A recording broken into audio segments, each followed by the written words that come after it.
Welcome to a new episode every day on We Are Around the World. Don't forget to support me with a like and subscribe to the channel.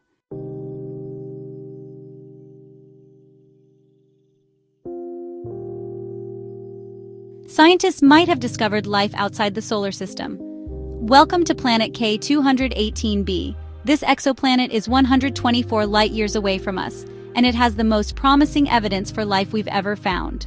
Hey, Chaseheads! It's your boy Chase here on a mission to find the most precious thing in the universe. Aliens. Finally, I'll have someone to talk to around here other than Rico. Correction. You have not initiated a meaningful conversation in 172 days, 3 hours, and 9 minutes. Statistical degradation of your social skills is within the expected parameters. Okay, ow, rude.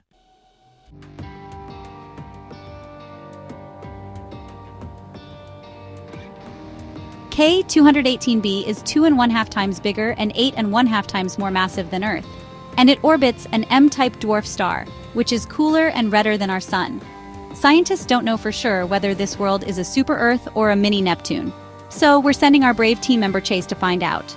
It's possible this exoplanet has internal heat under all that dense atmosphere, which could mean that it's packed with volcanoes. It could even be covered with a massive ocean. 124 light-years is pretty far. And of course, we don't have the technology to get there yet. But we do know something intriguing about this big alien rock. Scientists have found that K218b has dimethyl sulfide and dimethyl sulfide in its atmosphere. And that means it could be teeming with life. And if we can find life here, that would mean that alien life could exist on other planets too. Yeah, but humans would likely never find any of it. I mean, exoplanets are like super far away. You'd die of old age long before you ever saw anything cool in space. He's not wrong. The fastest human-made spacecraft we've ever created is the Parker Solar Probe.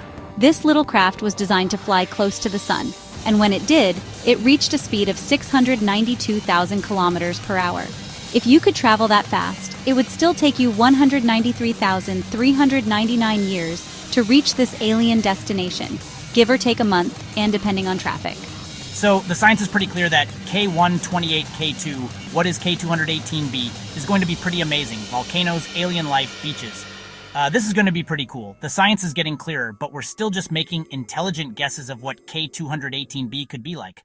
I'm guessing, amazing.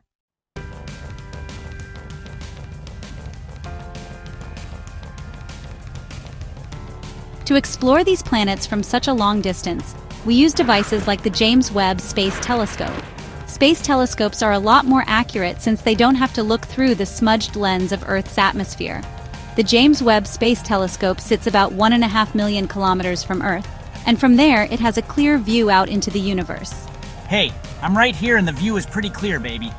Yeah, sure, okay. Even though these alien worlds we keep discovering are far away, we still have a way of learning a little bit about them. Like, how do we know there's dimethyl sulfide in K218b's atmosphere? 2 words, transmission spectroscopy. Here's how it works. When a planet like K218b passes between Earth and its own star, it blocks some of its star's light. Then astronomers use powerful telescopes like James Webb to observe the starlight that has passed through the thin layer around the edge of the planet. It helps that different gases in the atmosphere absorb specific wavelengths of light because scientists can measure exactly which colors get absorbed. And from there, they can identify which gases are present in a planet's atmosphere, even though it's incredibly far away. We can even tell how much of a particular gas there is, the atmospheric density, and the temperature of the atmosphere.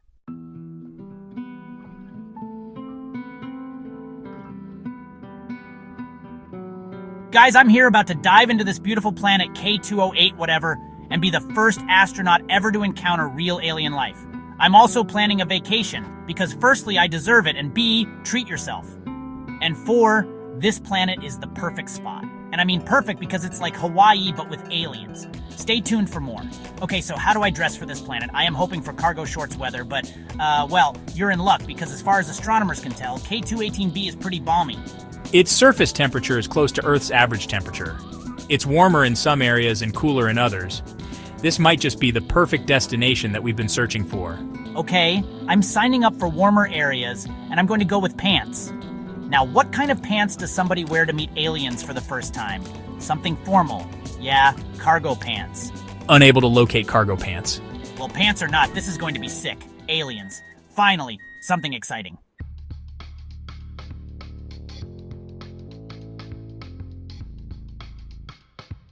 Oh man, I see the planet. I land on the planet. Rico, do the thing. Initiate landing sequence. I wouldn't recommend that. You see, K218b isn't the only planet in the neighborhood. It shares its red M-type star with a much bigger sister planet, K218c. That's the one you're looking at right now. K218c is 7 and 12 times the size of Earth, but bigger doesn't always mean better. At that size, it's closer to Neptune with one of those unwelcoming hydrogen and helium atmospheres.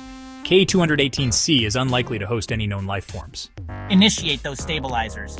I died on Neptune pretty grossly. So, yeah, it's going to be a hard pass for me on the C planet. Today, I'm taking a me day on K22280, whatever the B planet. Okay, so, little update here. Turns out I was at the wrong planet. Whoopsies. Almost landed on a mini Neptune, and I don't want to go to Neptune anymore. Yuck. So yeah, that was a close one.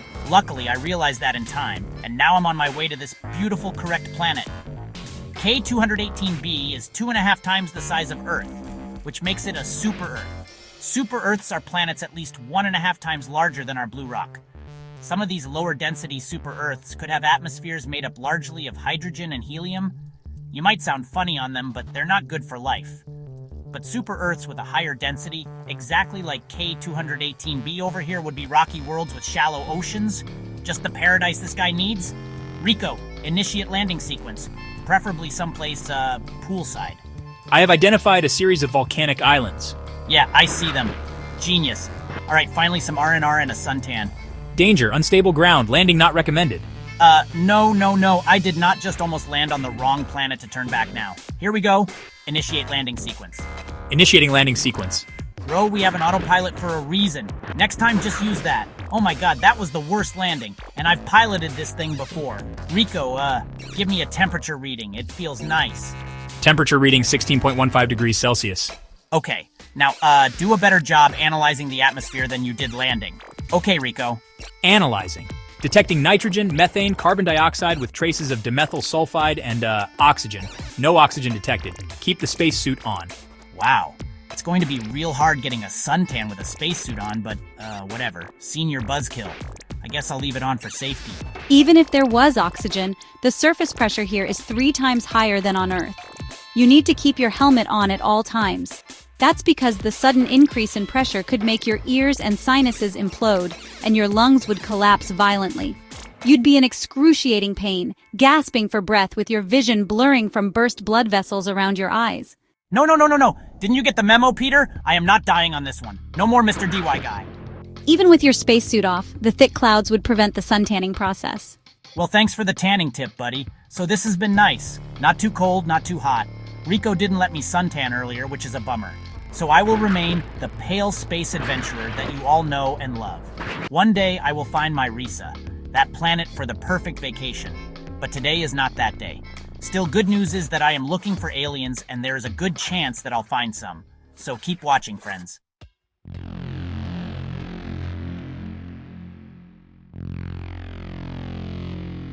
Ooh, this gravity is really going to crap my layups. Gravity reading 1.3 times Earth's gravity.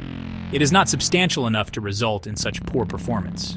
I am not out of shape. Okay, those late-night Moonburger orders, they mean nothing. Oh god, we go. Where's a chair? I need a chair. So aliens.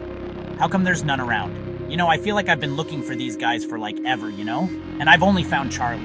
And I'm still not entirely convinced that was real or my imagination. Brain does weird things when you're dying of oxygen deprivation. Why are aliens so impossible to find? Great question. Please don't say 2 words. I have 2 words for you. And there it is. Fermi paradox. You see, with all the billions and billions of planets out there, you'd think we would have encountered aliens by now. Scientists have been looking for signs of intelligent life in the universe forever, and we haven't detected anything yet. One physicist in the 1950s had a theory. Oh, let me guess. It's called the Fermi paradox because Fermi was the dude's name, and it's called a paradox because it doesn't make any sense. Sure. No, don't sure me. Okay, I am the lifeblood of this channel. So far, trying to answer the Fermi paradox has created a lot of speculation as to why we haven't found signs of life anywhere in the universe yet. Maybe intelligent life is out there, but cosmic distances, timescales are so huge that we just missed each other. We've only been looking seriously for alien life with radio telescopes for just over 60 years. And what's that compared to the age of the universe? Yeah, I can relate. I lost a sock on this ship once. It's not that big a ship, and I only looked for like a minute. Another possible answer is that the aliens just don't want us to find them. Maybe they're scared of us, or maybe they just want to sit back and observe us. Yeah, it's like we're gorillas in a zoo and aliens are just waiting to see if we'll beat each other with sticks or something. Some scientists have even wondered if advanced technology might be a kind of ticking time bomb that eventually blows up in a civilization's face. This idea is part of what's called the Great Filter Theory. Basically, once a species becomes powerful enough to build rockets and explore space, it might also accidentally create the tools of its own destruction. Think nuclear war, unstoppable artificial intelligence, engineered pandemics, or catastrophic environmental collapse. This could explain why we haven't run into any space-traveling aliens yet. They might have wiped themselves out in some apocalyptic event before ever leaving their home planet. So, what kind of alien life forms do you expect? I don't know, something like cool and chill, like non-life-threatening at all kind of aliens, I don't get it. K218b is supposed to be this planet with all this life teeming everywhere. Where is it? I don't see any. I don't see any life around here. This seems like a load of bullspit to me. K218b could host life doesn't mean it does. Scientists use the concept of biosignatures to determine if a planet could support life. The idea is that if chemicals associated with life on Earth are detected on another planet, well then that means those chemicals might come from life on that planet. The big one is always oxygen. Okay, wait.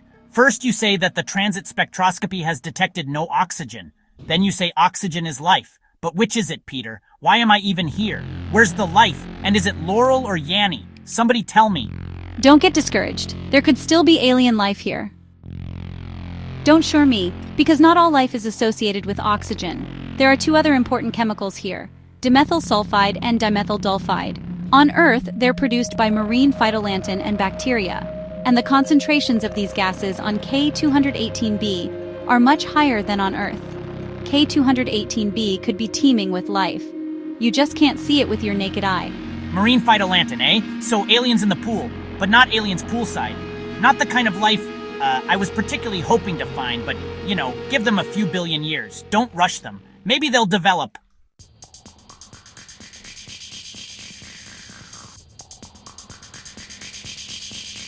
Okay, here's a quick update, Chaseheads. So far, no aliens. I know, bummer. But there could be these, tiny little aliens, sea monkey-type people here. If they are here, I can't see them. But I will find them because I have a particular set of skills. Let's see what we've got here. Hello, phytoplankton, can you hear me? Whoa, okay, hey, this is not the vibe. Did I mention that K218b has active plate tectonics? Because it has such a high mass, this alien rock likely retains a lot of internal heat that can cause earthquakes and volcanic eruptions. Yeah, I see a volcano right in front of me. Thanks, Peter. And also, shouldn't these really be called K22F42 quakes or whatever? Why did we land beside a volcano? I did warn you. Okay, kids, vacation's over. Oh, that was close. Okay. This is not looking good. I did not see any aliens, and I am now experiencing a cray quake. And, a volcano is erupting right behind me. That's kind of cool. Still positive I can make to the ship, though. I'm gonna keep running. Check your chase heads later. Row, take off. Looks like Chase got away this time.